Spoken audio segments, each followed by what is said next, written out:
பாட்டு என்கிறதான புஸ்தகத்திலிருந்து இன்று முதல் நாம் சில சத்தியங்களை கற்றுக்கொள்ள போகிறோம். From today forward we are going to learn certain truths from the book called the Song of Solomon. இது எனக்கே ஒரு புதிய வேத பாடம் தான். And even for me this is a new Bible study. ஆகையால் ஆண்டவர் தான் இதை நடத்த உதவி செய்ய வேண்டும். Therefore the Lord himself has to help in order to conduct us. பொதுவாக இந்த புக்கிலிருந்து பிரசங்கம் பண்ண யாரா இருந்தாலும் தயங்குவார்கள். In general, for anyone to preach from this particular book, they will hesitate. ஏனென்றால் இதுல சில நாம் வாசிக்கவும் சொல்லவும் கூச்சப்படக்கூடியதான சில வசனங்கள் இருக்கிறது. Because there are certain sensual things which are written in this, which we normally will hesitate to speak in open. ஆனால் நாம் ஜெபித்ததினால தேவனுடைய ஏவுதலினால இந்த வார்த்தைகளை பகிர்ந்து கொள்ள விரும்புகிறேன். But because we have prayed and because there is a leading from the Holy Spirit of God, I want to share the words from this particular portion. எல்லா வசனங்களையும் விவரமாய் சொல்ல முடியாது. We cannot expound all the verses. சொல்லக்கூடிய படிக்கக்கூடியதான அந்த வசனங்களை ஆராய்ந்து பார்க்க கர்த்தர் கிருபை தருவாராக. But still may the Lord himself give us grace in order to meditate on the verses which he gives us. இதை வாசிக்கும்போது ஒரு ரொமான்ஸ் புக்கை வாசிக்கிறது போல் இருக்கலாம். When we read this book, it is like a romantic book. ஆனால் இதை நாம் மனுஷர்களா இருந்தாலும் அப்படிப்பட்ட காரியங்களை ஒரு காலத்தில் படித்தோம். ஆனால் அந்த லெவலை தாண்டி கிறிஸ்துவுக்கும் மனவாட்டிக்கும் இருக்கிற அந்த உறவை தியானிக்க கர்த்தர் நம்மை உயர்த்த வேண்டும். Though we are human beings and once we are given to reading such books, but we have crossed that level and we have gone to a higher state to learn about the relationship between the bride and his and Christ. முதலாவது வசனத்தை வாசிப்போம். Let's read the first verse. Solomon பாடின உன்னத பாட்டு. Solomon பாடின உன்னத பாட்டு. The songs of songs which is Solomon. அப்ப இந்த முதல் வசனம் சொல்லுகிறது இந்த பாட்டை எழுதினது சாலமோன் தான். And therefore the first verse says it is Solomon who wrote all these songs. இது 8 அதிகாரங்களா இருந்தாலும் இது ஒரு பாட்டு தான். And even though it is it comprises of 8 chapters, but still it is one single song. இங்கிலீஷ்ல வாசிங்க. உன்னத பாட்டு என்கிறதான அந்த வார்த்தைக்கு ஆங்கிலத்தில் வாசிப்போம். The song of songs which is Solomon's. Song of songs, பாடல்களின் பாடல். It is written in English as Song of Songs. அப்போ இதனுடைய விளக்கம் என்ன? What does this mean? நம்முடைய பைபிளை எடுக்கும்போது when we take our Bible, Bible என்கிறதான வார்த்தை பிப்லியோன் என்கிறதான கிரேக்க வார்த்தையிலிருந்து எடுக்கப்பட்டது. The word Bible came from a Greek word called biblion. அப்படி என்றால் நம் பிப்லியோன் என்றால் புக், புத்தகம். And biblion means a book. அப்படி என்றால் நம்முடைய பைபிள் என்றால் என்ன? புத்தகம். And if at all we say Bible, it means a book. இங்கிலீஷ்ல சொன்னா the book. And in English we can say the book. அப்போ அந்த வார்த்தையினுடைய விளக்கமே சொல்லுகிறது இந்த பைபிள் ஒன்றுதான் புத்தகம், மற்றதெல்லாம் புத்தகமே கிடையாது. And the very meaning of that particular Greek word itself says this alone is the book and there is no other book. இன்னொரு விதத்தில் சொன்னால் the book of books, புத்தகங்களின் மேன்மையான புத்தகம் இதுதான். And in other word we can say this as the book of books or the most honorable book of all the books. அதே போல உன்னத பாட்டு என்று சொன்னால் பாடல்களின் பாடல். And likewise when we say a song of a higher quality, it means song of songs or the best song. இந்த உலகத்துல எத்தனையோ பாடல்கள் உண்டு. In this world there are many songs. உலக பிரகாரமான பாடல்கள் உண்டு. There are worldly songs. தேசிய பாடல்கள் உண்டு. There are national anthems. ஆவிக்குரிய பாடல்கள் உண்டு. There are spiritual songs. நம்முடைய பாட்டு புக்கிலேயே எத்தனையோ நூற்றுக்கணக்கான பாடல்கள் உண்டு. Even in our song books we have hundreds of songs. ஆனால் இது சாலமன் எழுதின பாடல் என்று நாம் சொன்னாலும் இது பைபிளில் வந்ததனால் இந்த சாலமனுக்கு பின்னாடி தேவனுடைய ஏவுதல் இருக்கிறது. And even though we say these are the songs of Solomon because it is written in Bible, we need to understand that there is a leading from the Spirit of God to write it. ஆகையால் இது உன்னத பாட்டு, பாடல்களின் பாடல் என்று சாலமன் சொல்லவில்லை, தேவனே சொல்லுகிறார். Therefore it is God himself, not Solomon, who said this is the song of all the songs. ஆகையால் உலகத்தில் இருக்கிற எல்லா பொது பாட்டுகளை, சினிமா பாட்டுகளை பார்க்கலும் தேசிய பாட்டுகள் பாடல்களை பார்க்கலும் ஆவிக்குரிய பாடல்களை பார்க்கலும் நாம் இன்றைக்கு பாடின பாடல்களை பார்க்கலும் இது உன்னதமான மேன்மையான பாட்டு. Therefore, this song is a song of all the songs are the best song than all the worldly songs, all the national anthems, all the spiritual song, even better than the song which we sang right now. 1 ராஜாக்கள் 4ஆம் அதிகாரம் 32ஆம் வசனத்தை வாசிக்கும்போது, When we read in 1 King chapter 4 and verse 32, அவன் 3000 நீதிமொழிகளை சொன்னான். அவனுடைய பாட்டுகள் 1005. சாலோமோனை பற்றி எழுதினதான வார்த்தை அது. and this is a word written about King Solomon. 3000 நீதிமொழிகள் ப்ராவர்ப்ஸை எழுதினான். He spake about 3000 proverbs. 105 பாடல்களை ஏற்றினான். And he composed 1005 songs. சாலமோனே 1005 பாடல்களை ஏற்றினான். King Solomon himself, he composed 1005 songs. அந்த 1005 பாட்டுகளில் இதுதான் உன்னதமான பாட்டு. And of the 1005 songs, this is the best song. அது மாத்திரமல்ல, And not only that, பைபிளிலே எத்தனையோ பாட்டுகள் உண்டு. even in the scripture or in the Bible, there are many songs. உதாரணம் சொல்ல முடியுமா? Can anyone give examples? சங்கீதங்கள் 150 பாடல்கள், எல்லாமே பாடல்கள் தான். The book of Psalm comprises of 150 songs. ஒரு பாட்டுக்கும் ஒரு கவிதைக்கும் வித்தியாசம் உண்டு. There is a difference between a song and a poem. ஒரு பாட்டு ஒரு கவிதை தான், ஆனா ஒரு பாட்டுக்கு ராகமும் இருக்கும். And a song is actually a poem, but a song means it also has a tune. ஆகையால் பாட்டு என்று சொன்னால் ஒரு ராகத்தோடு கூடிய கவிதை. And if at all we say a song, it is a poem with a tune. யாத்ராகமம் 15ஆம் அதிகாரத்தில் In Exodus chapter 15, செங்கடலை கடந்த பிறகு after crossing the Red Sea, இஸ்ரவேல் ஜனங்கள் ஒரு பாட்டை பாடினார்கள். the people of Israel, they sang a song.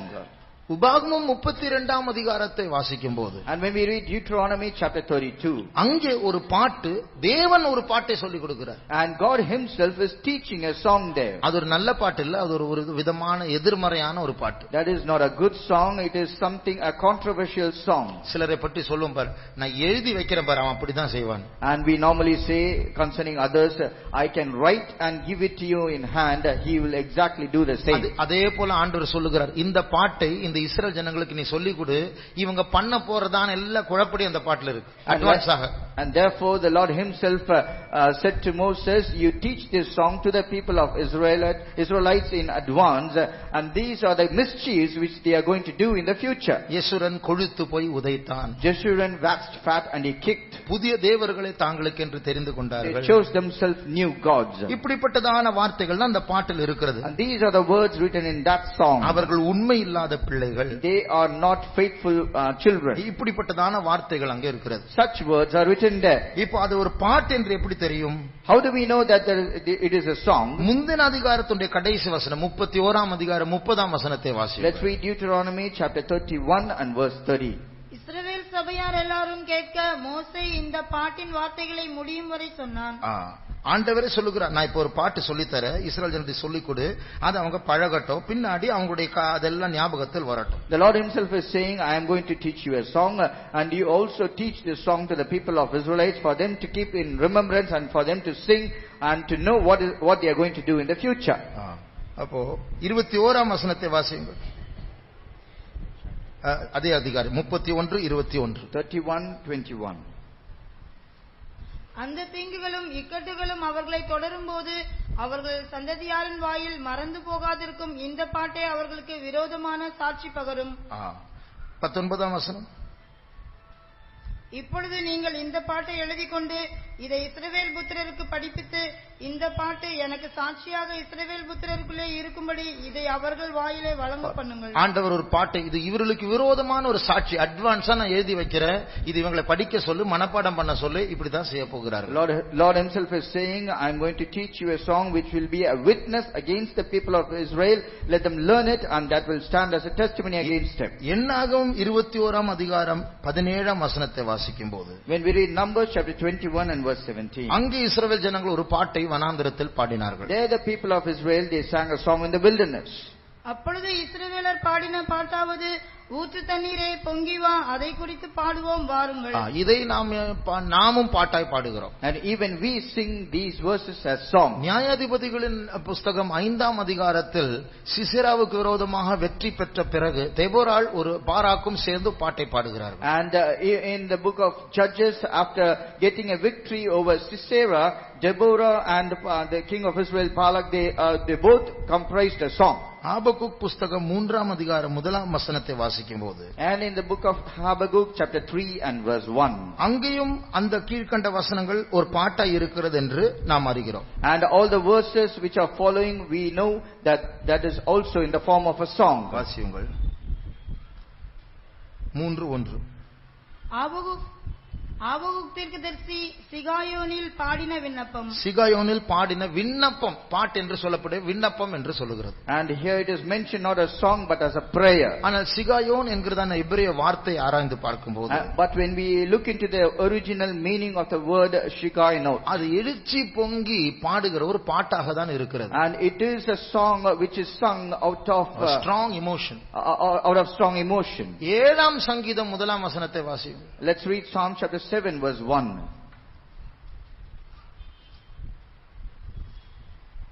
என் தேவனாகிய கர்த்தாவே, உம்மை நம்பியிருக்கிறேன். என்னை துன்பப்படுத்துகிறவர்கள் எல்லாருக்கும் என்னை விலக்கி ரட்சியும். அந்த தலைப்பை வாசிங்க. பென்யமீனாகிய கூஷ் என்பவனுடைய வார்த்தைகளின் நிமித்தம் தாவீது கர்த்தரை நோக்கி பாடின சிகாயோன் என்னும் சங்கீதம். சிகாயோன் என்னும் சங்கீதம். It is a psalm with the name of Shigayonot. So அதனால இங்கிலீஷ்ல இங்க சிகாயோன் என்று இருக்கு, ஆபகுக்ல சிகாயனோத் என்று இருக்கிறது. அது பன்மை, இது ஒருமை. And in Habakkuk it is written in a plural form, but in Psalms chapter 7 it is a singular form. நான் ரொம்ப ஸ்பீடா போறேன்னு நினைக்கிறேன். I think I am going a little fast. நானும் சிகாயோன்ல சொல்றேன் போல, எழுச்சி பொங்கி. சரி, அப்ப பைபிள்ல இத்தனை பாட்டுகள் இருக்கிறது. Therefore in the Bible itself we have so many songs. புலம்பலின் புஸ்தகத்தை வாசிக்கும் போது, when we read the book of Lamentations, அது ஒரு புலம்பல் தான், அது ஒரு புலம்பல் பாட்டு. Even though it is lamentation, but it is still a song. அதில் கவிதை இருக்கிறது. And there are poetic verses. Youth மீட்டிங்கில் சொல்லி இருக்கிறது. And I have said this in the youth meeting. அது ஒரு கவிதை வடிவத்தில் தான் எபிரேய பாஷையில் எழுதப்பட்டிருக்கிறது. And it is written in the Hebrew tongue in a poetic form. இப்படி எத்தனையோ பாட்டுகள் உண்டு. Likewise we have many songs. ஆனால் இந்த எல்லா பாட்டுகள் பைபிளில் இருக்கிறதான பாடல்கள் மத்தியில் உன்னத பாட்டு தான் பாடல்களின் பாடலாய் இருக்கிறது. But of all these songs which are written in the Bible itself, the best song or the song of songs is the song of Solomon. ஏனென்றால் உன்னத பாட்டு ஒன்று தேவனால் எழுதப்பட்டதான வசனம் அது. Why? Because the verse Song of Solomon chapter 1 and verse 1 is being written by Spirit of God. அப்போ இந்த உன்னத பாட்டில் ஏதோ சில ரகசியங்கள், நாமும் அந்த உன்னத பாட்டில் பங்கெடுத்து அதை பாடுவது மாத்திரமல்ல, அது நம்முடைய அனுபவமாய் மாற்றக்கூடியதான கொழுமையான ருசிகரமான அனுபவங்கள், வார்த்தைகள் அதில் மறைந்திருக்கிறது. And therefore we can understand there are fatty and a very tasty or a pleasurable verses which are a mystery written in this particular portion of the Bible, and we are also supposed to read it and get involved in that song. நீதிமொழிகள் 20ஆம் அதிகாரத்தில் Proverbs chapter 20. 5ஆம் வசனத்தை வாசியுங்கள். Let's read verse 5. மனுஷனுடைய இருதயத்திலுள்ள யோசனை ஆழமான தண்ணீர் போல் இருக்கிறது. மனுஷனுடைய இருதயத்தில் இருக்கிற யோசனை ஆழமான தண்ணீர் போல் இருக்கிறது. The counsel in the heart of a man is like deep water. அதுக்கப்புறம் புத்திமானோ அதை முண்டெடுப்பான். But a man of understanding will draw it out. ஒரு மனுஷனுடைய இருதயத்தில் இருக்கிறதான ஆலோசனை ஆழமான தண்ணீரை போல் இருக்கும் என்றால், தேவனுடைய இருதயத்தில் இருக்கிற ஆலோசனை, இந்த உன்னத பாட்டில் இருக்கிறதான தேவனுடைய ஆலோசனை எவ்வளவு ஆழமான தண்ணீரா இருக்கும். If the counsel in the heart of a man is so deep within his heart, how much more deeper will be the counsel or the mysteries which are hidden in the songs of songs written in the Song of Solomon should be in the heart of God. ஆகையால் இந்த உன்னத பாட்டு என்கிறதான அந்த புஸ்தகத்திலிருந்து தேவனுடைய ஆழமான தண்ணீர்களை போன்ற ஆலோசனைகளை முன்னெடுக்க இந்த நாட்களில் கர்த்தர் நமக்கு உதவி செய்ய வேண்டும். Therefore the Lord himself should give us wisdom in order to draw out all the wisdom which is hidden in the Song of Songs. இதை ஆராய்ந்து பார்க்கும்போது எனக்கு கர்த்தர் அப்படி வெளிப்பாடுகளை தர வேண்டும். When I start examining or meditating this particular portion, the Lord himself should give his ideas to me. அந்த முன்னெடுத்த ஆலோசனை ஆலோசனைகளை எடுத்து சொல்லும்போது நீங்கள் அந்த ஆலோசனைகளை நீங்கள் உங்களுக்காக முன்னெடுக்க வேண்டும். When I draw it out from this mystery which is written here and I give it to you, then you should also be able to find out the real meaning and be and acquire the wisdom in order to understand what I say. அதாவது வெளிப்படுத்தல்களிலிருந்து உங்களுக்கு personal வெளிப்படுத்தல் முன்னெடுக்க வேண்டும். Draw it out. And out of the revelations which are being revealed, you should get a revelation, or you should draw your revelation out from it. அதற்காக கர்த்தரை ஸ்தோத்திரிப்போம். ஸ்தோத்திரம் ஸ்தோத்திரம் ஸ்தோத்திரம் ஸ்தோத்திரம் ஸ்தோத்திரம் ஸ்தோத்திரம் ஸ்தோத்திரம் ஸ்தோத்திரம் ஸ்தோத்திரம் ஸ்தோத்திரம் ஸ்தோத்திரம் ஸ்தோத்திரம் ஸ்தோத்திரம் ஸ்தோத்திரம். இந்த வசனங்களுக்குள் நாம் செல்வதற்கு முன்பாக, before we go into these verses, வேதத்தை வியாக்கியானம் செய்கிறதான சில முறைகள், சில மெத்தட்ஸ் பற்றி சொல்ல போகிறேன். I want to teach you certain methods of how to interpret the words of God. அப்ப பைபிளை நாம் படிக்கும்போது பல விதத்தில் அந்த பைபிளை நாம் ஆராய்ந்து வியாக்கியானம் செய்யலாம். When we read the scripture in different ways, we can interpret the words of God. பல விதத்தில் நாம் அதை செய்யலாம். We can do it in diverse ways. வியாக்கியானம் செய்கிறதான 5 முறைகளை இப்பொழுது நான் உங்களுக்கு சொல்லுகிறேன். I'm going to teach you 5 ways of interpreting the word of God. ஒன்று எழுத்தின் பிரகாரமான வியாக்கியானம். One is in a literal form of interpreting. நாம் வாசிக்கிறதான வசனங்களுக்கு அதிக ஆவிக்குரிய விளக்கம் தேடாமல் எழுத்தின் பிரகாரமா அப்படியே வாசித்துக் கொண்டு நாம் போகலாம். Instead of going deeper in a spiritual manner in order to meditate the word of God, just in a literal form we can continue reading the scriptures. பழைய ஏற்பாட்டை வாசிக்கும்போது நமக்கு பல வியாக்கியானங்கள் கிடைக்கிறது. ஆனால் யூதர்கள் பழைய ஏற்பாட்டை வாசிக்கும்போது எழுத்தின் பிரகாரமா மாத்திரம் வாசிப்பார்கள். When we read a portion of the Old Testament, we will get many revelations or interpretation, but for the literal Jews, when they read it, they just read it as a book. உதாரணமாக, for example, இது ஏற்கனவே உங்களுக்கு சில ஜெபங்களில் சொன்னதான ஒரு குறிப்பு தான். and this is a point which I have already said in many prayers. உபாகமம் 5ஆம் அதிகாரத்தில், in Deuteronomy chapter 5, 6ஆம் அதிகாரத்தில், chapter 6, ஆண்டவர் சொல்லுகிறார், நான் உங்களுக்கு சொல்லுகிறதான வார்த்தைகள், வசனங்களை உங்களுடைய வீடுகளில், உங்களுடைய வாசல்களில், உங்களுடைய நெற்றில் ஒரு ஞாபக குறியாக வைக்க வேண்டும் என்று சொல்லுகிறார். The Lord says, the word which I give it to you, you shall write it in your heart, in the house, in the place where you walk, and upon your foreheads. 6ஆம் அதிகாரம் 8ஆம் வசனத்தை வாசியுங்கள். Let's read 6 chapter verse 8. அவைகளை உன் கையின் மேல் அடையாளமாக கட்டிக்கொள்வாயாக, அவைகள் உன் கண்களுக்கு நடுவே ஞாபக குறியா இருக்க கடவுது. அப்போ கண்களுக்கு நடுவே ஞாபக குறி என்று சொன்னால் உன்னுடைய வசனத்தை நீ மறக்கவே கூடாது, எப்பொழுதும் உன் ஞாபகத்தில் இருக்க வேண்டும். When it is said it shall be like a frontlet between the eyes, it means you should never forget the word of God. It should always be in your remembrance. உன் வீட்டை நீங்க பார்க்கும்போது அங்க சுவரில் வசனம் இருக்க வேண்டும். And when you see your house, on the walls of the houses, you should have the word of God. அப்போ நீ பார்க்கும் இடமெல்லாம் என்னுடைய வார்த்தை காணப்பட வேண்டும். Wherever you turn around, you should see my words. நீ எழும்பும்போது, உட்காரும்போது, படுக்கும்போது நீ இதை பேசிக்கொண்டே இருக்க வேண்டும். When you sit down, when you arise, when you lay down upon your bed, you should always think about my word. இப்பொழுது இந்த நெற்றியில் உன்னுடைய கண்களுக்கு இடையில் இதை ஒரு ஞாபகக்குறியாய் வைக்க வேண்டும் என்கிறதான அந்த வார்த்தை இஸ்ரவேல் ஜனங்கள் அநேகர் எழுத்தின் பிரகாரமா அதை புரிந்து கொண்டு, and understanding what is written here, let the word of God be frontlet between the eyes. Many Jews, they understood in a literal form. மத்தேயு 23ஆம் அதிகாரம் 5ஆம் வசனத்தை வாசிக்கும்போது, when we read Matthew chapter 23 and verse 5, அவர்களுடைய காப்பு நாடாக்களை நீளமாக்கினார்கள் என்று நாம் வாசிக்கிறோம். and it is written, they made their phylacteries broader. வாசியுங்கள். தங்கள் கிரியைகளை எல்லாம் மனுஷர் காண வேண்டும் என்று செய்கிறார்கள், தங்கள் காப்பு நாடாக்களை அகலமாக்கி தங்கள் வஸ்திரங்களின் தொங்கல்களை பெரிதாக்கி. காப்பு நாடாக்களை அகலமாக்கி என்றால் என்ன அர்த்தம்? What does that mean when it is written they made their phylacteries broader? உபாகமம் 6ஆம் அதிகாரத்தில் ஆண்டவர் சொன்னாரே, இந்த வசனங்கள் உங்களுக்கு ஞாபகக்குறியாக உங்களை கண்களுக்கு இடையில் இருக்க வேண்டும். அதை என்ன செய்தார்கள்? ஒரு சின்ன பெட்டியை செய்து 10 கற்பனைகளை ஒரு பேப்பரில் அதை எழுதி சுருட்டி வைத்து அந்த பெட்டிக்குள் வைத்து அந்த பெட்டியை தங்களுடைய நெற்றியில் ஒரு நாடாவை வைத்து கட்டிக்கொள்வார்கள். Based on the word of God which we read in Deuteronomy chapter 6 verse 8, that my word let it be in the between the frontlets of thy eyes, they made a small box kind of a thing, and wrote all the 10 commandments in a very small piece of paper and put it inside the box, and using a thread they tied it around their forehead. இப்படி இஸ்ரவேல் ஜனங்கள் அவர்களுக்கு கொடுக்கப்பட்ட பழைய ஏற்பாட்டு வேதத்தை எழுத்தின் பிரகாரமாக மாத்திரம்தான் அதை வாசிக்கிறார்களே ஒழிய அவர்கள் அதற்குள் இருக்கிற மறைந்திருக்கிற சத்தியங்களை அவர்களால் புரிந்து கொள்ள முடியவில்லை. In this sense, the literal Jews, when they read the Old Testament, they read it in just a literal form, and they are unable to understand the mysteries or revelations hidden in that. ஒரு மனுஷன் இப்படி சொன்னார். One man said like this: The New Testament is in the Old Testament concealed. The Old Testament is in the New Testament revealed. அதாவது முழு புதிய ஏற்பாடு பழைய ஏற்பாட்டில் மறைந்திருக்கிறது. And that man said the New Testament is fully hidden in the Old Testament.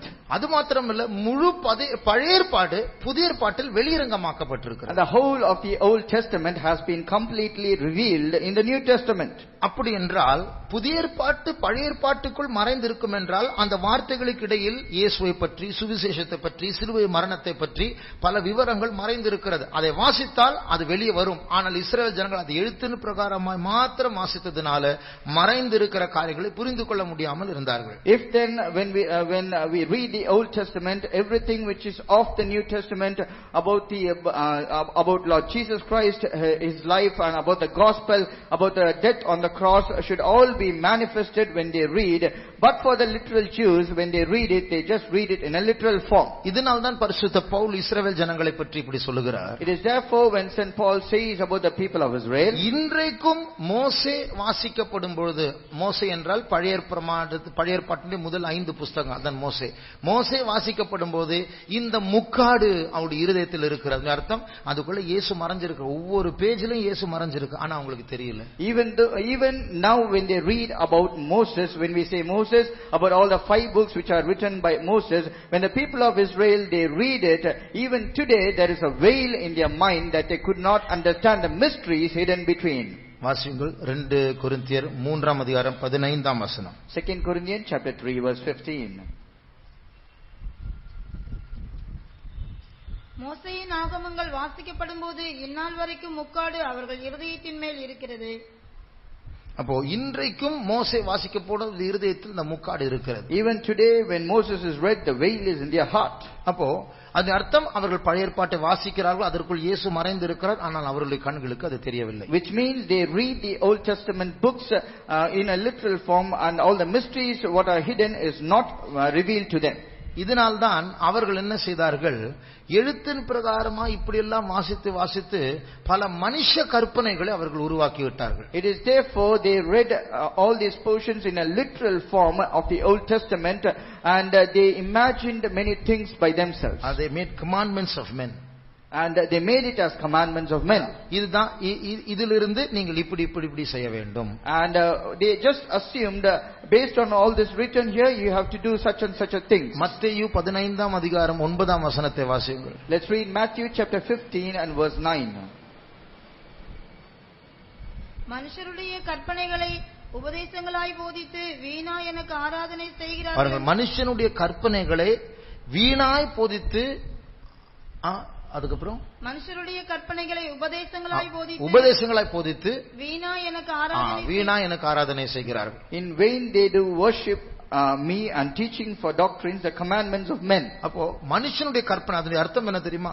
இந்த பழைய ஏற்பாட்டு புத்தகங்களிலிருந்து இவர்களே சில வசனங்களை அவர்கள் எடுத்து இப்படி செய்ய வேண்டும் எப்படி செய்ய வேண்டும் என்று மனுஷிகமாக சில காரியங்களை போதிக்க ஆரம்பித்தார்கள். When it said the commandments of men, they imagined what is written in the Old Testament, and they themselves devised certain meanings for that, and they started teaching you have to do such and such a thing. இதனால இயேசு வந்தபோது, and therefore when Jesus arrived, மலை பிரசங்கத்தில் அவர் சொன்னார், in the Sermon on Mount he said like this, நீங்கள் சொல்லுகிறீர்கள் என்று சொல்லி சில காரியங்களை பழைய ஏற்பாட்டு வசனங்களை சொல்லி, ஆனால் நான் உங்களுக்கு சொல்லுகிறேன் என்று அதை வியாக்கியானிக்கிறார். And he mentioned saying you say, and he took some reference from the Old Testament portion, but also he said I say, and this is the meaning for what you say. கொலை செய்யாமல் இருப்பாயாக என்று பைபிளில் சொல்லப்பட்டிருக்கிறது பழைய ஏற்பாட்டில். In the Old Testament it is written thou shalt not murder. ஆனால் நான் சொல்லுகிறேன் கோபப்படவே கூடாது. But I say you should not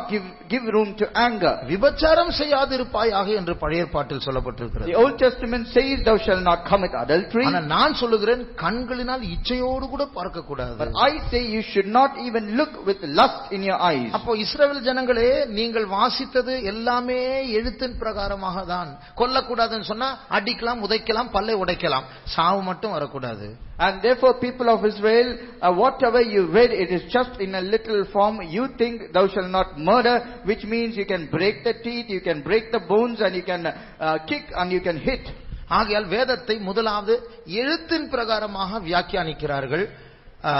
அது தவறானது. அது நாம் செய்யலாம், ஆனால் அது போதாது. And it is therefore they give a literal form of an interpretation to the word of God.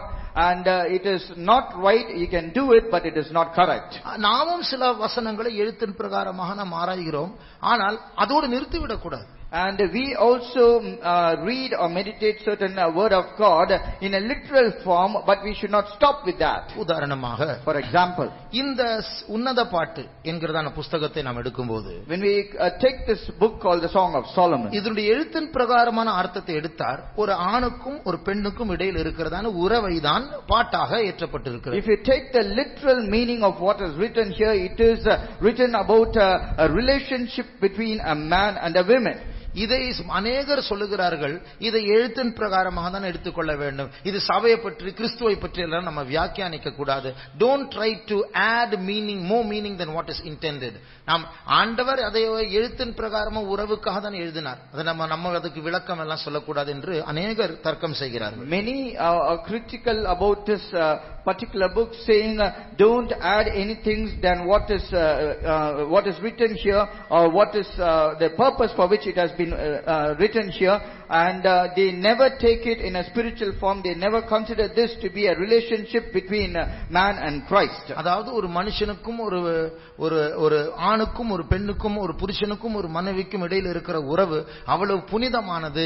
அதனால் தான் பைபிள் எழுதப்பட்டிருக்கிறது. அது போதும், அதுக்கு மேல போக வேண்டாம் என்று சொல்லுகிறார்கள். And they say it is written about the relationship between a man and a woman, or a husband and a wife, and to give a point saying that it is very honorable experience, and that is why it is written in the scripture. No need to add any additional meaning to that. அப்போ எழுத்தின் பிரகாரமானதான ஒரு அன்பு, ஒரு உறவு இருக்க வேண்டும் என்று சொல்வதற்கு நமக்கு ஒரு பைபிள்ல ஒரு புத்தகம் எழுத வேண்டும் என்ற அவசியம் இல்லை. அது நம்முடைய மாம்சத்திலே எல்லாம் இருக்கிறது. And just to write about a physical relationship between a man and a woman, it is not necessary to be written as a book in the scripture, and it is already there in our flesh. இதை விட நமக்கு நல்லா எழுத தெரியும், அது வெறும் மனுஷிக உறவா இருந்தா. And if it is just a carnal relationship, we ourselves can write a better poem than this. அதனால இதற்கு ஒரு லிட்டரல் மீனிங், ஒரு எழுத்தின் பிரகாரமான ஒரு அர்த்தம் உண்டு, ஆனால் அதோடு கூட நாம் நிறுத்தி விடுவதில்லை. Even though this book has a literal meaning to it, but we don't stop with that. இரண்டாவது ஒரு வியாக்கியானம் உண்டு. And secondly, there is another form of interpretation. அதற்கு பேர் exposition. And that is called exposition. விளக்கு உரை. அதாவது வேத பகுதிகளை பகுதி பகுதியாக எடுத்து வியாக்கியானம் விளக்குவது. To take the portions of scriptures portion by portion and giving information in detail. நம்முடைய உபதேச புத்தகங்களில் வெளிப்படுத்தலின் விசேஷம் என்று ஒரு புத்தகம், அதை பரிசுத்தவான்கள் வியாக்கியானம் செய்திருக்கிறார்கள். அதற்கு an exposition of the book of Revelation, அதாவது அந்த வேத பகுதிகளை பகுதி பகுதியாக வசனங்களாக எடுத்து அதை வியாக்கியானம் செய்வார்கள்.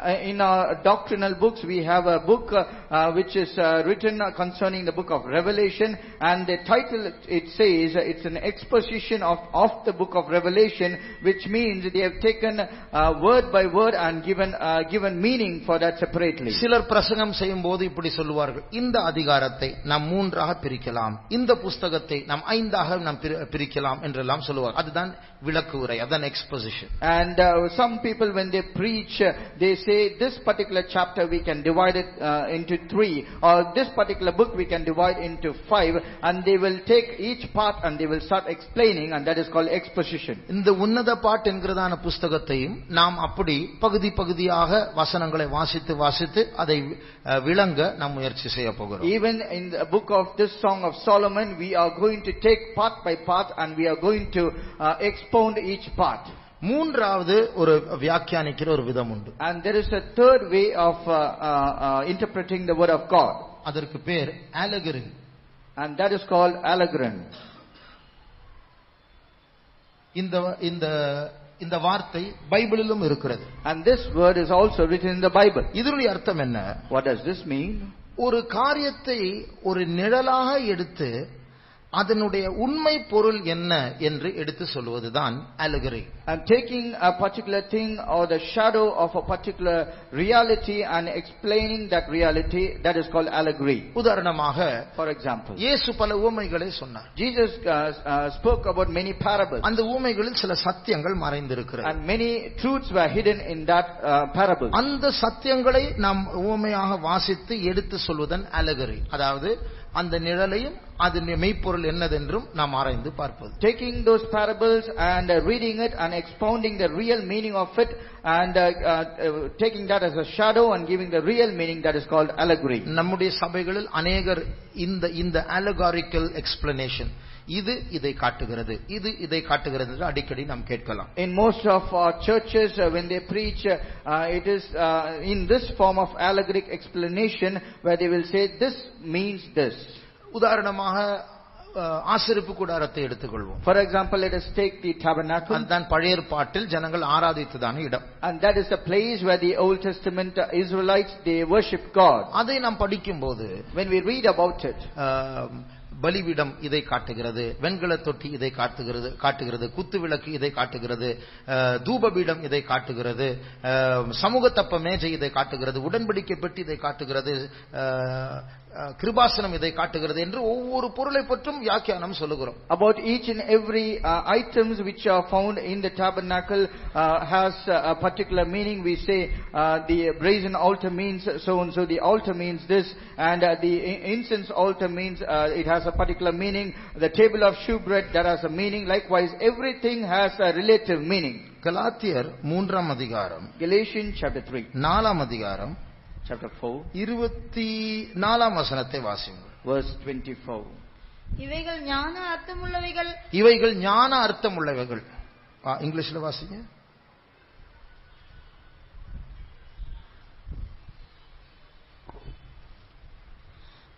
Which things are an allegory for which these. things are an allegory. அதான் அந்த வார்த்தை.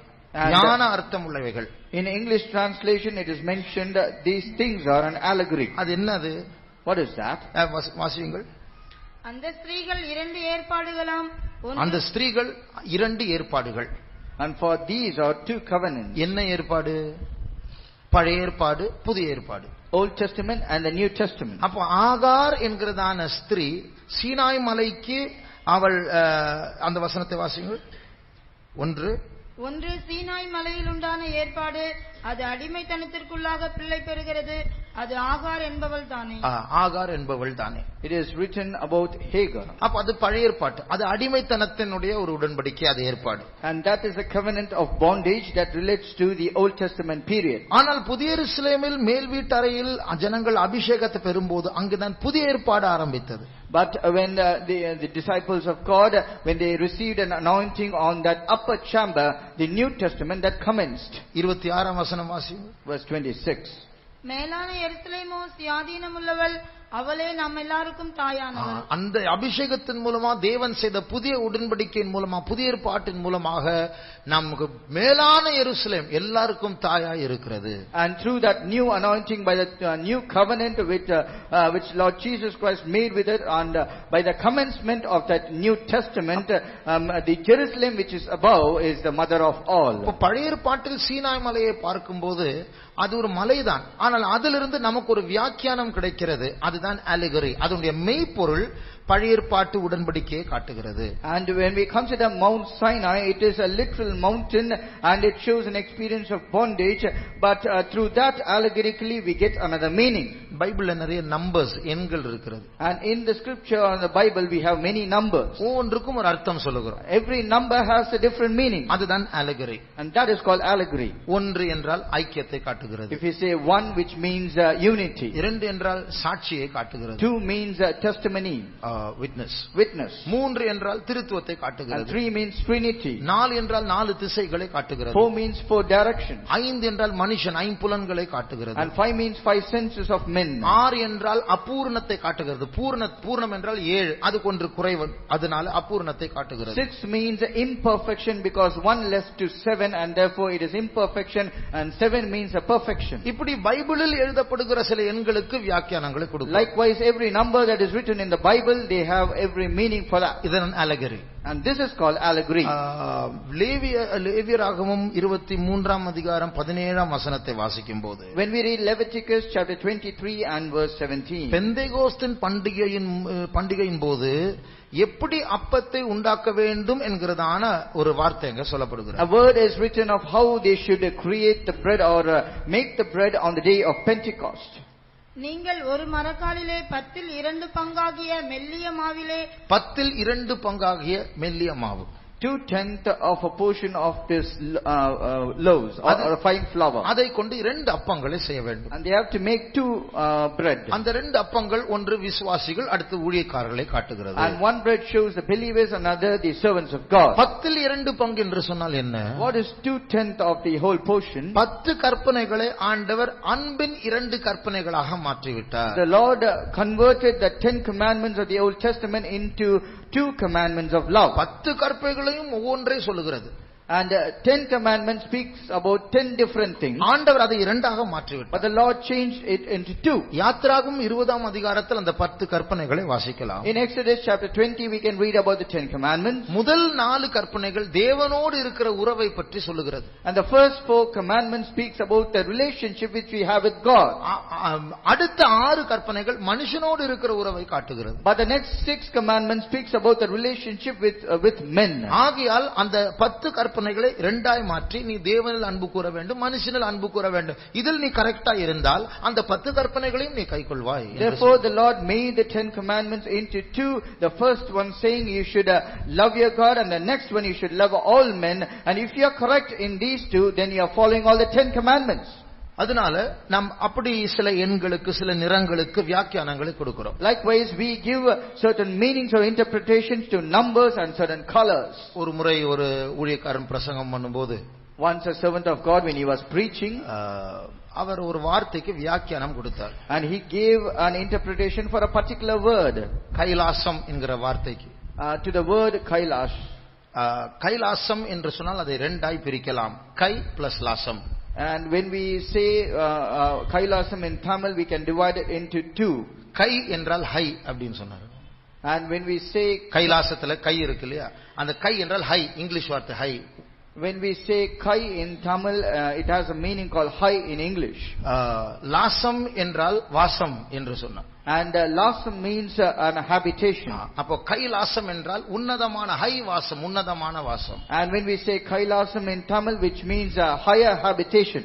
இப்போது இவராவது மொழி பெயர்க்கிறார். அன்றைக்கு அதை சொல்லும்போது நான் இங்கிலீஷ் போட்டு என்ன சொல்லணும் எனக்கு தெரியல, அமைதியா இருந்தேன். அப்போ இது மீட்டிங் முடிச்ச பிறகு ஒரு ஊழியக்காரன் போய் அவர்கிட்ட கேட்டார், பாஸ்டர் இந்த கைன்னு சொன்னா ஹை, லாசம் சொன்னா வாசம், இது எப்படி கிடைச்சது? அதெல்லாம் கேட்காத அப்படின்னாரு. And after the meeting got over, one brother, he went to the pastor and asked, from where did you derive all this meanings or interpretation for the word Kailasam? And he said, don't ask all those things. அப்போ நம்ம இப்படி நம்ம ஒரு நிழலை மெய்ப்பொருளாய் மாற்றுவதற்கு வாயில வரதெல்லாம் நம்ம சொல்லிடக்கூடாது. Likewise, just to convert a shadow into a real truth, we cannot speak whatever comes in our mind. அதை நாம் ஒன்னு செட் பண்ணியிருப்போம். அந்த நிழலை அதை மெய்ப்பொருளா மாற்றுவதற்கு நாம் என்னென்னமோ ட்விஸ்ட் பண்ணி அதை அப்படி உருவாக்கணும். அப்படி வர அது இயற்கையாகவே வர வேண்டும், அது தேவனால் வர வேண்டும். And we would have already planned to create certain things or a shadow and try to convert it into a reality by doing some complex calculation. It should not be like that. Whatever comes should come from the Lord. உன்னத பாட்டில் சில இடங்களுடைய பெயர்கள் உண்டு. In the Song of Solomon there are names of certain places given. சில மலைகளை பார்க்கிறோம். And we also see certain hills. சில பழங்களை பார்க்கிறோம். We see about certain fruits. சில பூக்களை பார்க்கிறோம். We see certain flowers. இது நான் சாரோனின் ரோஜா, நான் பள்ளத்தாக்கின் lily. And it is written about the rose of the Sharon and the lily of the valley. அப்ப இதற்கெல்லாம் சில வியாக்கியானங்கள் உண்டு. அதுதான் allegory. அதாவது நம்ம நிழலை மெய்ப்பொருளாய் For மாற்றுகிறோம். all these words or the things written here, they have a meaning, and that is called allegory. நாலாவது ஒரு வியாக்கியானிக்கிற விதம் உண்டு. And there is a fourth way of interpretation. analogy. அதாவது ஆராய்ந்து பார்த்து நாம் அதற்கு விளக்கம் சொல்வது. It's called analogy, where we will research after and then we will give a meaning. analogy என்கிறதான வார்த்தை சிலருக்கு தெரியாது. analyze என்கிற வார்த்தை ரெண்டுமே ஒரே அர்த்தம். analyze ஆராய்ந்து பார்த்து நாம் ஒரு முடிவுக்கு ஒரு வியாக்கியானம் செய்வது. Some might not know the meaning of analogy, but that comes from the word analyzing, which means where we will research and then we will come to a conclusion. Sorry, அது analyzing கிடையாது. analogy வேற, analysis வேற. Analogy is different and analysis is different. analogy என்று சொன்னால் என்ன? What it means when we say analogy? பைபிள்ல சில சம்பவங்கள் எழுதப்படும். Some incidents will be written in the Bible. உதாரணமாக நம்முடைய புத்தகங்கள் யோசேப்பின் சரித்திரம் என்கிற ஒரு புத்தகம் நமக்கு பிரஸ்ல கிடைக்கும் இரும்புலியூரில். For example, we can get a doctrinal book written about the life of Joseph. அப்ப அவருடைய யோசேப்பினுடைய சரித்திரத்திலிருந்து நம்முடைய வாழ்க்கையில் நாம் எப்படி மாற்றிக் கொள்ளலாம் என்று அவர் ஒரு மாதிரியாய் இருக்கிறார். From the life of Joseph, keeping his life as a reference, how we can change or transform our life, he is given as an example. உதாரணமாக யோசேப்பினுடைய குடும்ப சூழ்நிலை பார்த்தால் அது விபரீதமான ஒரு சூழ்நிலை, ஒரு கீழ்த்தரமான சூழ்நிலையா இருந்தது. For example, when we look about the family situation of Joseph, it was in a very contradictory or a controversial situation, and it was in a very meek state. யோசேப்புடைய அப்பா யாக்கோபு. And the father of Joseph is Jacob. சரித்திரமே ஏமாற்றுகிற சரித்திரம். And his whole history is to deceive others. ராகேல் அவர் யாக்கோபுடைய யோசேப்புடைய அம்மா ராகேல். And the mother of Joseph, she is Rachel. அந்த லாபானுடைய சொரூபங்களை எடுத்து விட்டு அந்த சொரூபத்தை காணோம் லாபான் வந்து தேடும் போது ஒரு பெட்டிக்குள்ள அதை வைத்து அந்த பெட்டியை மூடி அந்த பெட்டியின் மேல உட்கார்ந்து வீடை எங்க வேணாலும் தேடி பாருங்க, நான் ஒன்னும் எடுக்கல. And she stole of the images of her father Laban, and when he came in search of that, she put it in a box, kept it underground and sat over it, and then she said, you can search over the whole house and you can find it out if you want. யோசேப்புடைய அண்ணன்மார்களை பார்த்தா சாட்சி கெட்ட ஒரு ஜீவியம். And if you consider the elder brothers of Joseph, they have a non-testimonial life. குடும்பமே கெட்டுப்போன குடும்பமா இருந்தாலும் யோசேப்பு ஒரு பரிசுத்தவானாய் வளர்ந்தார். இப்படிதான் அந்த புக்கே ஆரம்பிக்கிறது. The whole the family, when we consider, it is a spoilt family, but Joseph, he grew as a saint. அதுதான் analogy. அதாவது மற்றவர்களுடைய வாழ்க்கையும் பைபிளில் இருக்கிற சம்பவங்களை சபையோடு நம்மோடு ஒப்பிட்டு பார்த்து பேசுவது, அதுதான் analogy. And to take reference of the information or the families which is written in the Bible and taking as reference and comparing it with our life, that is called analogy. உதாரணமாக, for example, 1 கொரிந்தியர் 10ஆம் அதிகாரம் 11ஆம் வசனத்தை வாசிக்கும் போது, when we read 1 Corinthians chapter 10 and verse 11, பழைய ஏற்பாட்டில் இஸ்ரவேல் ஜனங்களுடைய பிரயாணத்தை பற்றி இவைகள் எல்லாம் நமக்கு திருஷ்டாந்தமாக எச்சரிக்கையாக எழுதப்பட்டிருக்கிறது. And it is written about the life of the people of Israel. It is written, all these have been written as an admonition to us. வாசியுங்கள். இவைகள் எல்லாம் திருஷ்டாந்தங்களாக அவர்களுக்கு சம்பவித்தது உலகத்தின் முடிவு காலத்தில் உள்ள நமக்கு எச்சரிப்புண்டாகும்படி எழுதப்பட்டும் இருக்கிறது. அப்போ நமக்காக அது எச்சரிக்கையாய் இருக்கிறது. And it has been written just for admonition. இதன் analogy. அவருடைய வாழ்க்கை இஸ்ரவேலுடைய சரித்திரத்தை நம்முடைய காலத்திற்கு சபையோடு நம்மோடு ஒப்பிட்டு பார்த்து அவர்கள் இப்படி செய்தார்கள், நீங்கள் இப்படி செய்யாமல் இருங்கள். And taking in reference the life of the people of Israelites and comparing with us, saying they did such mistakes, you should not do it, and that is called analogy. இதே போல உன்னத பாட்டை வாசிக்கும் போது, likewise when we read the song of Solomon, சுலேமித்தியால் என்கிறதான ஒரு பெண்ணை நாம் பார்க்கிறோம். we see about a woman called Shunammite. அவளுடைய கிரியைகள் பிரதிக்கிரியைகள் தான் சபைக்கு நடந்து கொண்டிருக்கிற காரியங்கள். And whatever she did on all her handiworks or the things which are happening in reference to our church. அவள் அடிக்கடி தூங்குவாள். பைபிள் உன்னத பாட்டில் நம்ம படிக்க போறோம். தூங்கு மூஞ்சி. And we are going to read about her in the Song of Solomon. She always sleeps whenever she finds. அப்ப அது போல தான் சபையும் இருக்கிறது. And likewise the church is also found. அதான் analogy, compare, ஒப்பிட்டு பார்ப்பது. And that is called analogy, where we compare. ஐந்தாவது, fifthly, analysis. அதுதான் ஆராய்ந்து பார்ப்பது. And to research.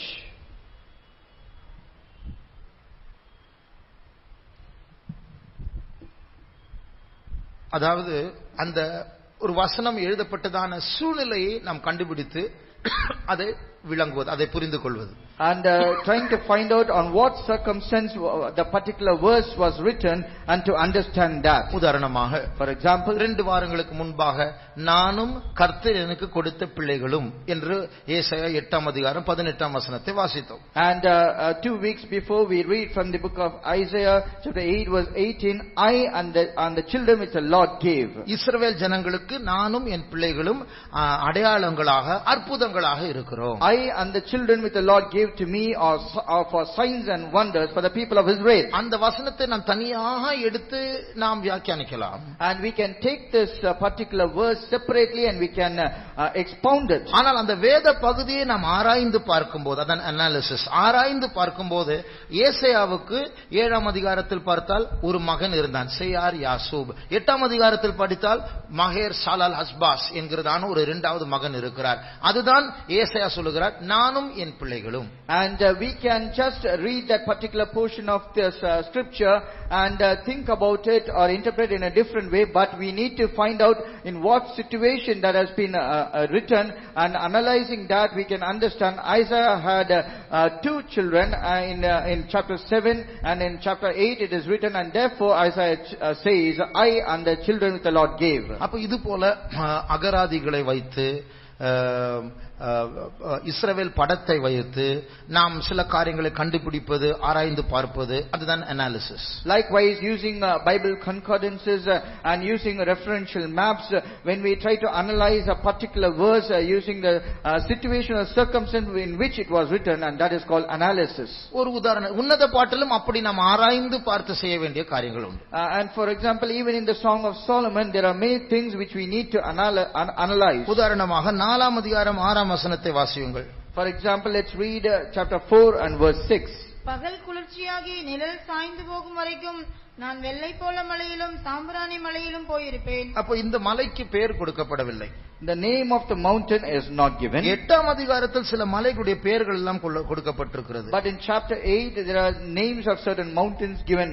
Amana, சேனீர், Hermon மலைகள் என்றெல்லாம் வாசிக்கிறோம். We can read about Mount Hamana, Seir and Mount Hermon. ஆனால் இங்கே வெள்ளை போல மலை என்று வாசிக்கிறோம். Here it is written about a hill of frankincense. அதுக்கு வாசிங்க, எல்லா மலைகள். வெள்ளை போல மலையிலும் சாம்பிராணி மலையிலும். வெள்ளை போல மலை, சாம்பிராணி மலை. Mountain of myrrh and hill of frankincense. அது என்னது? What is that? வெள்ளை போல மலை, சாம்பிராணி மலை, அது என்னது? What is mountain of myrrh or what is hill of frankincense? கொஞ்சம் ஆராய்ச்சி பண்ணினால், if you research a little, இஸ்ரவேல்ல சாம்பிராணி எங்க இருக்கும்? நிறைய. Where will the frankincense be found in the land of Israel? வெள்ளை போலம் சாம்பிராணி எங்க இருக்கு இஸ்ரவேல்? Where in Israel we can find this myrrh or frankincense? எல்லாருக்கும் உங்களுக்கு தெரிஞ்ச கேள்விதான் இது, இந்த சாம்பிராணி எங்க கிடைக்கும் அப்படின்னு, அந்த செடி எங்க இருக்கும், அதெல்லாம் தேவையில்லை. It is a very easy question. அப்படின்னா அவங்க கேட்க மாட்டாங்க, எனக்கே தெரியாது அங்க இருக்கும். I myself will not know where it is grown in Israel. தேவனுடைய ஆலயத்துல அங்கதான் சாம்பிராணி ஆசாரியர்கள் யூஸ் பண்றாங்க. It will be in the temple of God where they will be using both this myrrh and this frankincense. ஆகையால் வெள்ளை போல மலை, சாம்பிராணி மலை என்று சொன்னால் எந்த மலை? தேவனுடைய ஆலயம் இருக்கிற மலை. When we say mountain of myrrh or hill of frankincense, it is a mountain where the temple of God is. அதான் டெம்பிள் மவுண்ட் இன்றைக்கு பெரிய உலக விமர்சனக்குரிய ஒரு இடமாய் மாறி இருக்கிறது. And that is called Temple Mount, which is physically there in the land of Israel, which has become a great critic of the whole world.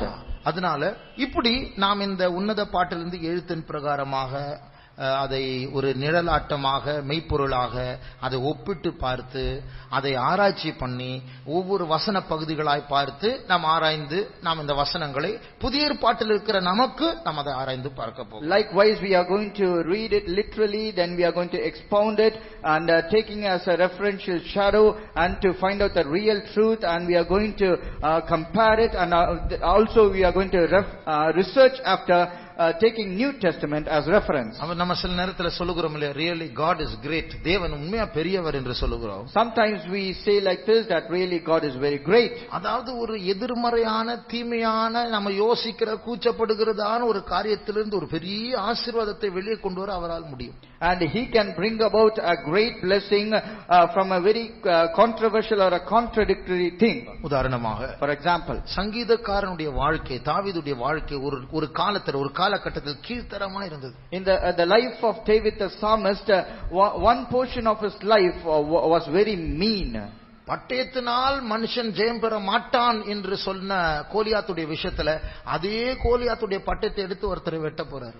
And when he said once a man cannot get a victory just by a sword, it is enough to be with God. But the same David once he is going to take the sword of Goliath. ஒரு பைத்தியக்காரன் மாதிரி எச்சி விழுற மாதிரி நடிச்சு அவன் பெலிஸ்தீனுடைய ராஜாவுடைய கண்களை தயவு கிடைக்க செய்து அங்கே தப்பித்துக் கொண்டார். And in order to find favor in the hand of Philistine king, and to because he was afraid of him, to escape from him, he acted as if he is a madman.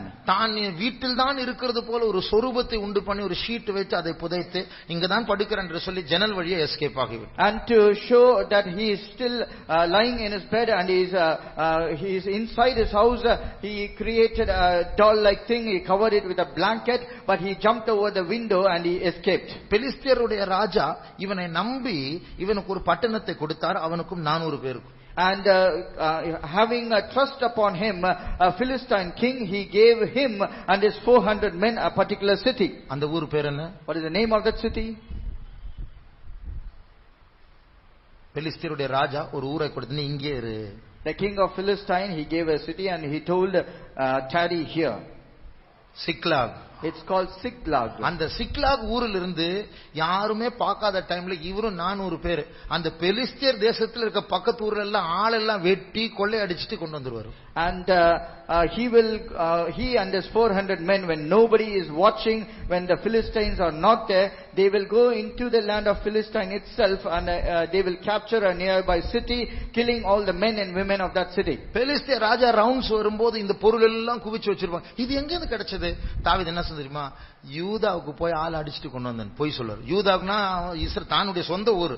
அப்ப இவன் நமக்கு support தான் ஜாதிக்கு விரோதின்னு சொல்லிட்டு ஏமாந்துட்டார் பெலிஸ்திய ராஜா. And when the Philistine king, he will come on his usual rounds in order to meet David, and he will see all the multitude of spoil kept there, and he will ask, from where you got all these things? Immediately David will say, we went into a Jewish city and we have captured and we have brought it from there, and that is a big lie. And the Philistine king, he will think that David had done something against his enemy, and he used to trust him. அப்போ இப்படி எல்லாம் ஏமாற்றி பொய் சொல்லி நடித்து கடைசியாக இது ஒரு சாதாரண ஒரு மனுஷன் செய்யலாம். ஆனா தாவீது ஒரு பரிசுத்தவான், அப்படி செய்யக்கூடாது. கடைசியாக ஒரு கெபிக்குள்ள போய் தன்னுடைய வாழ்க்கையை யோசிக்கும் போது, நான் இவ்வளவு கீழ்த்தரமான ஒரு வாழ்க்கையை செய்த பின்மாற்றத்துக்குள் போயிட்டேனே என்று சொல்லும் பொழுது அவனுக்கு ஒரு பாட்டு வந்தது. அதுதான் 34ஆம் சங்கீதம். And when after cheating many people and cheating many of the other people, doing all the mean things, and after doing all these things, finally he once landed up in a cave, and after that he sat there in the cave. He thought about his life and he was frustrated about himself and his life, and that is the time when he suddenly got a song, and that is Psalms chapter 34. ஆறாம் வசனத்தை வாசியுங்கள். Let's read verse 6. 34ஆம் சங்கீதம் 6ஆம் வசனம். இந்த ஏழை கூப்பிட்டான் என்று பைபிள் சொல்லுகிறது. It is written in the Bible, this poor man cried. இப்ப புரியுதா ஏன் இந்த ஏழைன்னு சொல்லுகிறார்? Can you understand why he is calling himself as a poor man? பரிசுத்தவானா இருந்த உன்னதமான வாழ்க்கை சென்று இப்ப மட்டமான ஒரு பின்மாற்றக்காரனா மாறிட்டேன். I was once a saint and I was a honorable man, but now I have become very mean and a base man. ஆனால் இந்த ஏழை கெபிக்குள்ள போய் ஆண்டவரே என்று கூப்பிட்டான். கர்த்தர் என்னுடைய ஜெபத்திற்கு செவி கொடுத்தார். But this poor man, he is now caught up in a cave, lost everything and frustrated over his life.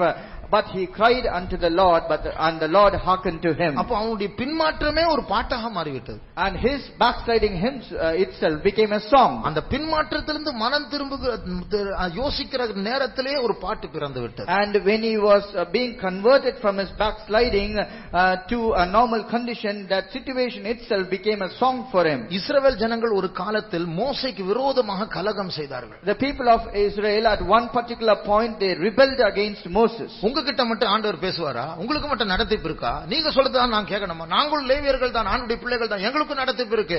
வாங்க உங்களுடைய கலசத்தை கொண்டு வாங்க, எங்களுடைய கலசத்தை கொண்டு வர்றோம் அப்படின்னு சொல்லிட்டு அந்த கலசங்கள் எல்லாம் கொண்டு போய் மோசேக்கு சவால் விடுறதுக்காக நிக்கிறாங்க. அப்போ ஒரு அக்கினி வந்து அவர்கள் எல்லாரையும் பட்சித்தது. அந்த கலசங்கள்லாம் உருகி போய் தரையில் கிடக்கிறது.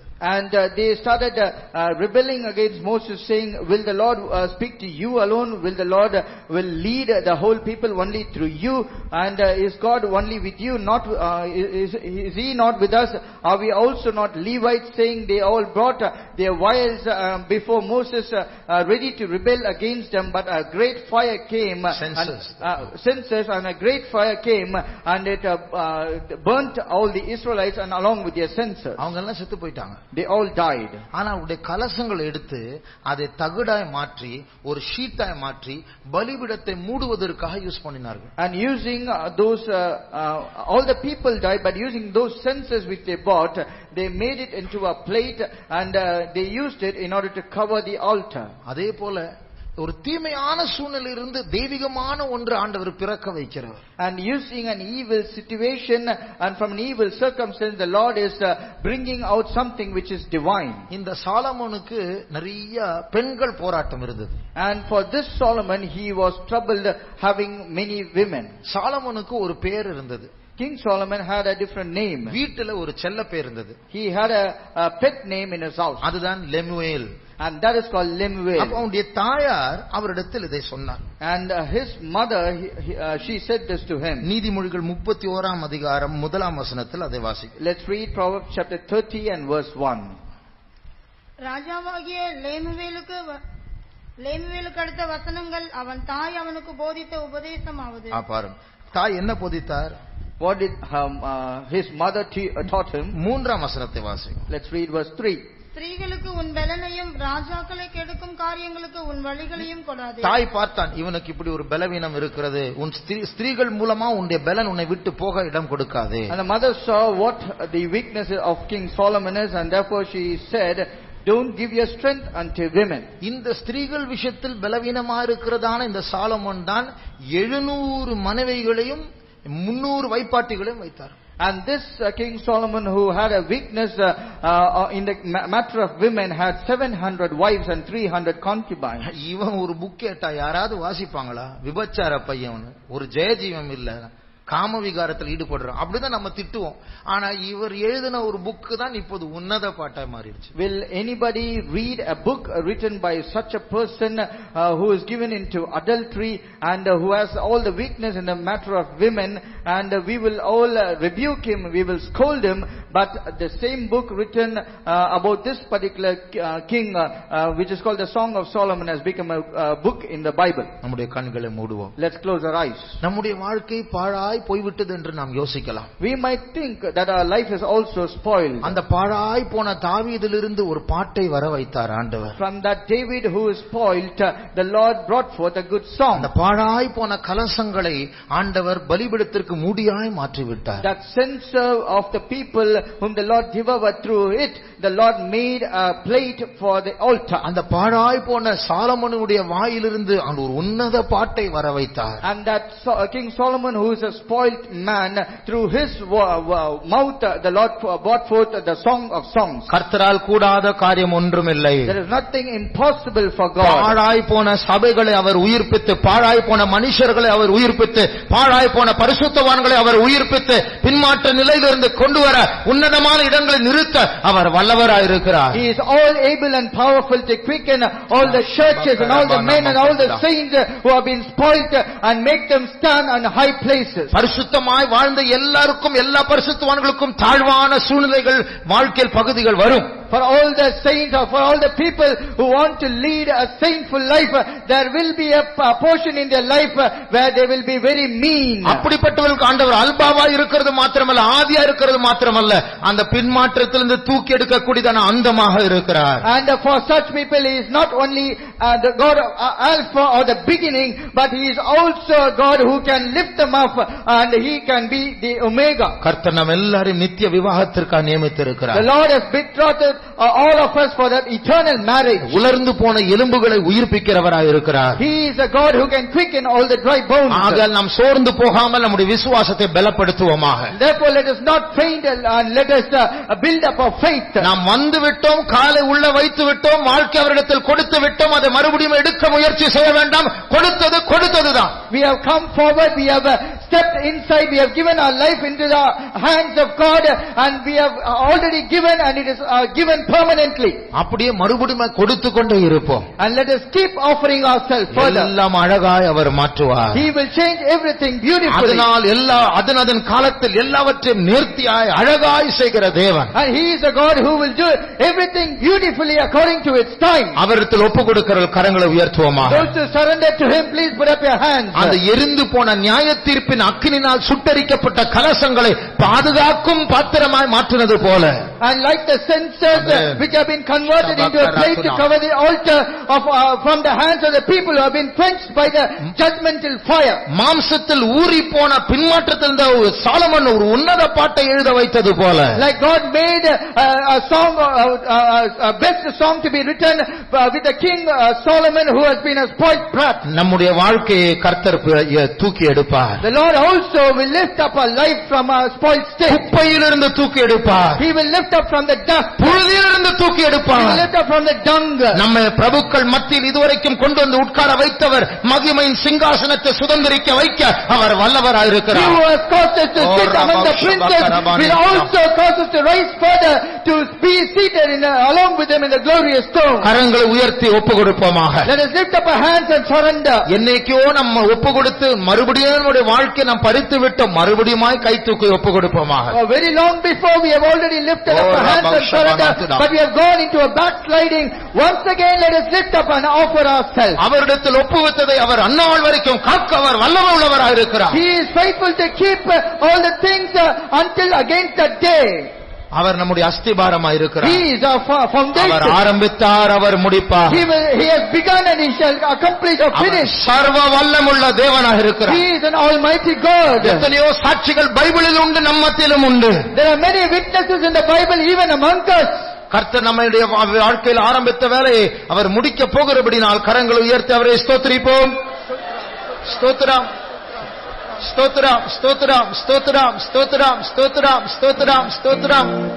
புயல் அடித்தாலும் அலை மோதினாலும் எவர் எனக்கு எதிராக புயல் அடித்தாலும் அலை மோதினாலும் எவர் எனக்கு எதிராக எழும்பினாலும் எனக்கு எட்டாத உயரத்திலே இருந்தவன் நிறுத்திடுவான். எனக்கு எட்டாத உயரத்திலே எடுத்தவன் நிறுத்திடுவார். சீயோனிலே நிற அஸ்திபாரம் கிறிஸ்துவே, அவர் நான் என்றும் நம்பும் கண்மலை. சீயோனிலே நிற அஸ்திபாரம் கிறிஸ்துவே, அவர் நான் என்றும் நம்பும் கண்மலை. நான் விசுவாசிப்போரின் நான் என்றறிவே என்னை படைத்திட்டேன் அவர் கரத்தில். நான் விசுவாசிப்போரின் நான் என்றறிவேன் என்னை படைத்திட்டேன் அவர் கரத்தில். முடிவு வரை என்னை நடத்திடுவார் ஒன்று மறந்திப்பாரே. ஆமென். முடிவு வரை என்னை நடத்திடுவார் ஒன்று மறந்திப்பாரே. முடிவு வரை, முடிவு வரை என்னை நடத்திடுவார் ஒன்று மறந்திப்பாரே. என்னை நடத்திடுவார் ஒன்று மறந்திப்பாரே.